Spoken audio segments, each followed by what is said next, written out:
चलो सभी को नमस्कार बच्चों। आज हम एक नया चैप्टर शुरू करने वाले हैं। आज से अपना हम लोग बैच स्टार्ट करने वाले हैं और चैप्टर स्टार्ट कर रहे हैं एप्लीकेशन ऑफ डेरिवेटिव। ठीक है, बहुत इंपॉर्टेंट चैप्टर है। इसके लिए रिक्वायरमेंट्स क्या है, बहुत कोई पूछता है हमसे कि सर ये चैप्टर पढ़ने। अच्छा, उससे पहले हम बताना चाहेंगे लाइव हो तो ना पर ये जो अभी चक्कर जो लाइव जो बैच चल रहा है आपका, ये आज का जो वीडियो है यूट्यूब पर भी आया है और ऐप पर भी है। ठीक है, दोनों जगह पे चल रहा है। आज ये वीडियो सबके लिए अवेलेबल है, लेकिन जो कल से वीडियो अपलोड होगा वो सिर्फ ऐप पर ही होगा। ठीक है, यूट्यूब पर नया नहीं होगा। और जो ऐप पर पेमेंट कर चुके हैं उन लोग के लिए एक अलग ग्रुप बना दिया गया है, उसमें वीडियो अपलोड हो रहा है। तो आज सारा के लिए हम बैच आज वीडियो का आज का जो वीडियो हम सबके लिए डाल चुके हैं। कैसे ऐप पर ज्वाइन होना है उसके लिए हम वीडियो बना चुके हैं, उसका डिस्क्रिप्शन दे दिए हैं, लिंक उसका दे दिए हैं डिस्क्रिप्शन बॉक्स में, तो वो सब आप लोग देख लीजिएगा।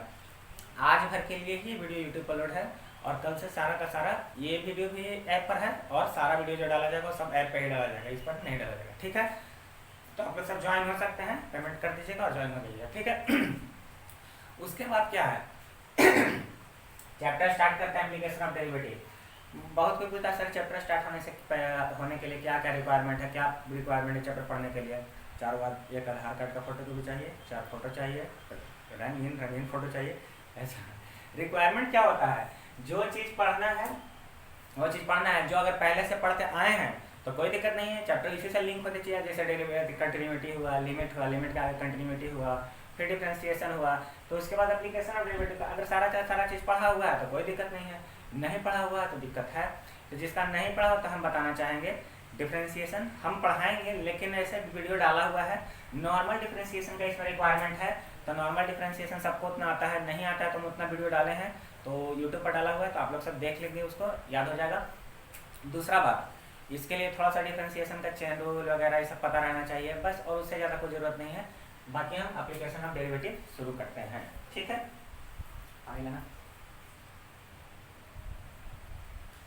चलिए, एप्लीकेशन ऑफ डेरिवेटिव शुरू करने से पहले हमको जानना है कि चैप्टर पढ़ना क्यों है, एप्लीकेशन ऑफ डेरिवेटिव इसका यूज क्या है। ठीक है, तो एप्लीकेशन ऑफ डेरिवेटिव को हम कहाँ कहाँ यूज कर सकते हैं।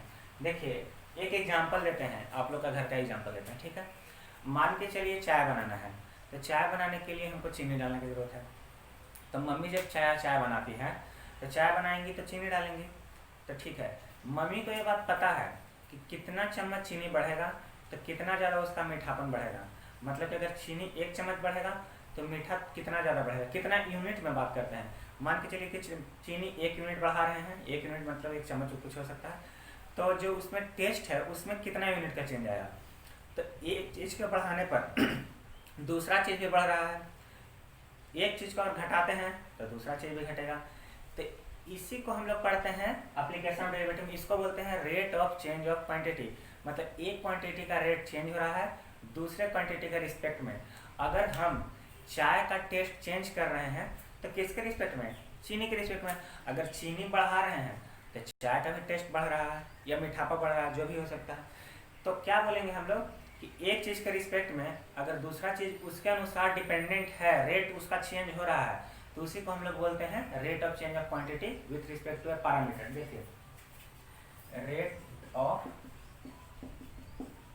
Change of quantity.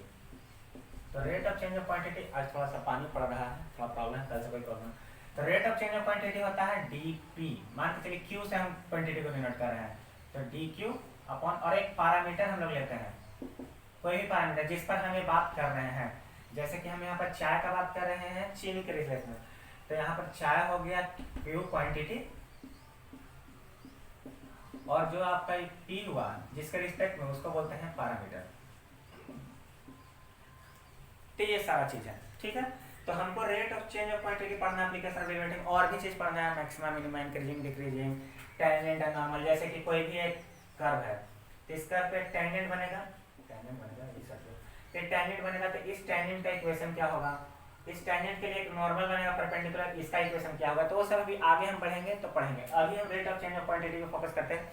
यानी कि rate of change of quantity क्या है कि एक चीज को बढ़ाते हैं तो दूसरा चीज भी बढ़ेगा या कुछ होगा, उसी को हमको पढ़ना है। मतलब कि अब हम नॉर्मल लाइफ से हट के बात करते हैं, जो हमको पढ़ना है थ्योरी में चलते हैं। ठीक है, मान के चलिए एक सर्कल है, इसका रेडियस है 7 सेंटीमीटर। ठीक है, तो इसका एरिया कितना होगा, तो एरिया हम निकालेंगे पाई आर स्क्वायर करके, ठीक है। तो मान के चलिए 154 सेंटीमीटर स्क्वायर आएगा। एक और सर्कल है, अब की इसका रेडियस हम लिए 14 सेंटीमीटर, तो अब की एरिया क्या आएगा, तो अब की ज़्यादा आएगा, जाहिर सी बात है कि पाई आर स्क्वायर यानी कि 22/7 इंटू 14 ऐसे करके आएगा। तो इसको काटेंगे 44 इंटू 14 यानी कि जो भी है इससे तो ज़्यादा है, यानी कि यहाँ से हम रेडियस को इंक्रीज किए हैं तो एरिया की क्या हो गया, इंक्रीज हुआ इंक्रीज। तो हम बोल सकते हैं कि एरिया जो है वो किस पे डिपेंडेंट है, रेडियस पे डिपेंडेंट है। तो क्यों डिपेंडेंट है, क्योंकि एरिया का फॉर्मूला क्या होता था, पाई आर स्क्वायर। तो जाहिर सी बात है कि रेडियस अगर बढ़ेगा तो एरिया तो बढ़ना ही है, डायरेक्टली प्रोपोर्शनल है, दिख रहा है। और रेडियस अगर घटेगा तो एरिया भी घटना है। लेकिन अब हमको इसमें रेट पढ़ना है, किस रेट में बढ़ेगा किस रेट में घटेगा, वो अब हम लोग को पढ़ना है। ये नहीं जानना कि बढ़ने में बढ़ता है घटने में घटता है, रेट अब हमको पढ़ना है। तो रेट कैसे निकालेंगे, बस यही चीज़ इसमें हमको पूरा पढ़ना है चैप्टर में, ठीक है। उससे पहले हम बताना चाहेंगे, अब रेट तुमको पूछेगा, ऐसे करके क्वेश्चन पूछेगा कि मान के बताइए कि एरिया में क्या चेंजिंग आएगा, एरिया का रेट में क्या चेंजिंग आएगा जब रेडियस 6 सेंटीमीटर होगा। इसको नोट करना है तो नोट कर लीजिए।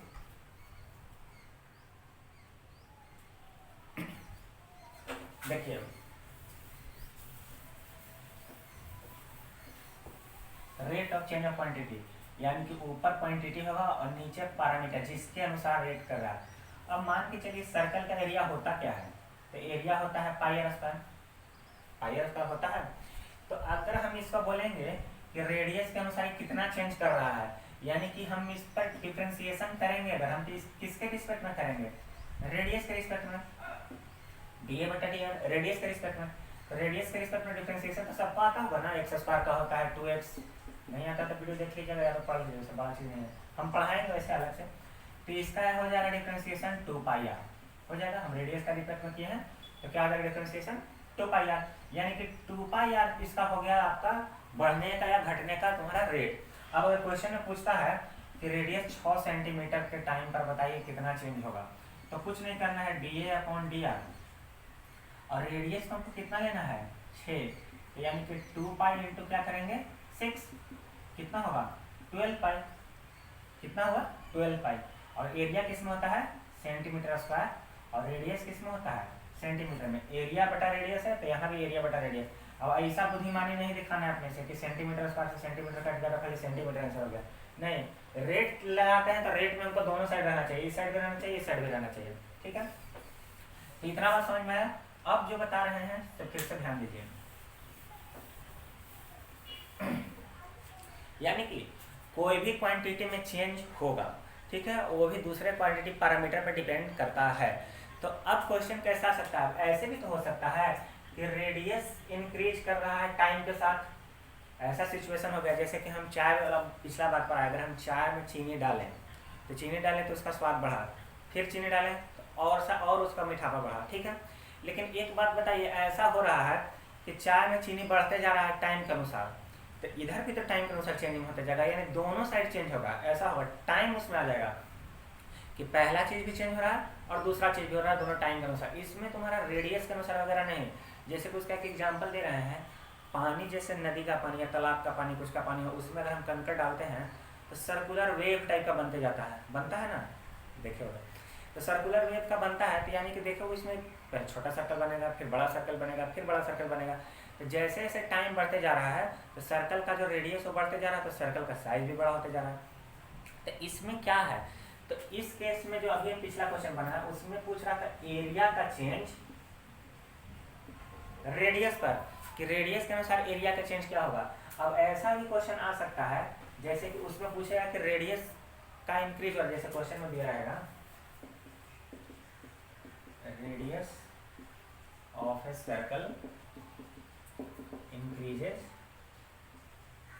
at the rate of 3 centimetre पर सेकेंड, कुछ भी है। Find the change in area when radius is 5 centimetre. ध्यान से देखिए क्वेश्चन को, क्वेश्चन में दिया हुआ है कि radius of a circle increases at the rate of 3 centimetre पर सेकेंड, यानी कि सर्कल का रेडियस पर सेकंड कितना इंक्रीज हो रहा है, 3 सेंटीमीटर, ठीक है। तो पूछ रहा है कि इसमें एरिया में क्या चेंज होगा, एरिया में क्या चेंज होगा। ये क्वेश्चन का हम लास्ट में यूज करते हैं, रेडियस इज 5 सेंटीमीटर। पहले हम सारा क्वेश्चन बना लेते हैं, उसके बाद इसका यूज करते हैं। तो क्वेश्चन में पूछना यही चाह रहा है कि एरिया में क्या चेंज होगा। अच्छा ठीक है, रेडियस चेंज हो रहा है 3 सेंटीमीटर पर सेकंड, यानी कि रेडियस जो है वो किसके रिस्पेक्ट में चेंज हो रहा है, टाइम के रिस्पेक्ट में। रेडियस किसके रिस्पेक्ट में चेंज हो रहा है, टाइम के रिस्पेक्ट में। कितना चेंज हो रहा है, 3 सेंटीमीटर पर सेकंड। किसी को कोई दिक्कत नहीं। ऐसे भी अगर समझ में नहीं आता, हमको पता है कि पर सेकंड दिया है तो निश्चित सा बात है कि नीचे टाइम ही होगा। तो रेडियस अगर टाइम के रिस्पेक्ट में 3 सेंटीमीटर पर सेकंड चेंज हो रहा है तो हमको बताना है, ठीक उसको देख लो। अगर रेडियस तुम चेंज हो रहा है 3 सेंटीमीटर पर सेकंड, हमको बताना है एरिया में क्या चेंज होगा। अच्छा, क्वेश्चन में ये तो नहीं बोला है कि एरिया किसके रिस्पेक्ट में चेंज हो रहा है, तो हमको खुद पता है कि एरिया कैसे चेंज होगा। एरिया रेडियस के रिस्पेक्ट में चेंज होता है, लेकिन जब रेडियस टाइम के रिस्पेक्ट में चेंज हो रहा है, रेडियस भी टाइम के साथ चेंज हो रहा है, तो एरिया भी तब टाइम के साथ ही चेंज होगा ना। ये बात समझने की कोशिश करो। अगर हमको सिर्फ पूछता कि रेडियस इतना है, एरिया में क्या चेंज होगा, तो एरिया में हमको पता है कि एरिया में चेंज होता है, रेडियस पर डिपेंड करता है। अगर रेडियस बढ़ेगा तो एरिया बढ़ेगा, तो हम एरिया का चेंज निकालते हैं रेडियस पर। लेकिन जब रेडियस भी भागा जा रहा है, उसका अपना एक अलग लिंक धर ले अपना बड़ा, तो हमको रेडियस का ही पीछा करना है। तो रेडियस किसके पीछे पीछे चल रहा है, तो रेडियस टाइम के पीछे पीछे चल रहा है, तो हमको भी किसके पीछे चलना होगा, टाइम के पीछे ही चलना होगा। इतना बस समझ में। यानी कि यहाँ पर जो एरिया होता है पाई आर स्क्वायर, तो इसको जब हम डिफ्रेंशिएट करेंगे तो किसके रिस्पेक्ट में करेंगे, टाइम के रिस्पेक्ट करेंगे। किसके रिस्पेक्ट में करेंगे, टाइम के रिस्पेक्ट में। तो टाइम के रिस्पेक्ट में करेंगे तो हो जाएगा dA अपॉन dt। और पाई आर स्क्वायर का तो हमको पता है 2 पाई आर, लेकिन टाइम के रिस्पेक्ट में तो चैन रूल अगर पढ़ा होता तो dA अपॉन dt होता है। चैन रूल नहीं पढ़ा हो, अच्छा बता देंगे, नहीं पढ़ा होता। तो अगर हम रेडियस का 2 pi are dr upon dt, अब हमको दिया हुआ है dA अपॉन dt, रेडियस कितना लेना है, तो रेडियस लेना है 5 सेंटीमीटर। इस तरह से लिखते हैं, आखिरी समय पर लाइन देते हैं और उसके बाद जितना वैल्यू रखना है लिखते हैं 2 पाई इंटू 5। और d r upon d T भी हमको क्वेश्चन में दिया हुआ कितना है, 3। तो सबको जब मल्टीप्लाई करोगे तो आ जाएगा 30 पाई। और एरिया अगर सेंटीमीटर स्क्वायर में आपके टाइम के रिस्पेक्ट में हुआ है, तो टाइम के रिस्पेक्ट में तो हम सेकंड लिखेंगे, ठीक है। तो सेंटीमीटर स्क्वायर पर सेकंड। देखिए 2 पाई, आर का वैल्यू 5 दिया हुआ है, D r upon d T भी क्वेश्चन में दिया हुआ है, सबका वैल्यू हम पुट किए और निकाल चुके हैं। तो हमको किसका निकल गया, एरिया का, चेंज इन एरिया निकल गया। चलिए इसको नोट कीजिए, उसके बाद और डिटेल में बताएंगे। विजिबल है, नीचे दिखाई दे रहा है।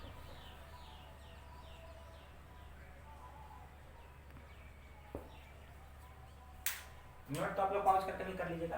तो हम बताना चाह रहे हैं, वैसे लिखते चलिए आप लोग भी, तो बताना ये चाह रहे हैं कि एरिया का जो चेंज है, यानी कोई भी क्वांटिटी का चेंज है, वो 2 तरह से हो सकता है।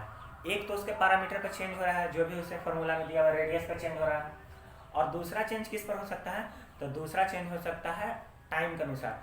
वो भी कब, जब जिस पर डिपेंड कर रहा है वो भी टाइम के अनुसार चेंज हो रहा है। तो क्या करना पड़ेगा, इसको भी टाइम के अनुसार चेंज करना पड़ेगा। समय जैसे जैसे बढ़ेगा वैसे वैसे ये भी रेडियस भी बढ़ेगा, और रेडियस बढ़ेगा तो एरिया भी बढ़ेगा। तो इसके लिए हमको डिफ्रेंशिएशन किस में करना पड़ा, टी के रिस्पेक्ट में। पिछला क्वेश्चन में सिर्फ रेडियस का दिया था, तो हम किसके रिस्पेक्ट में गए थे, डी अपॉन डी आर।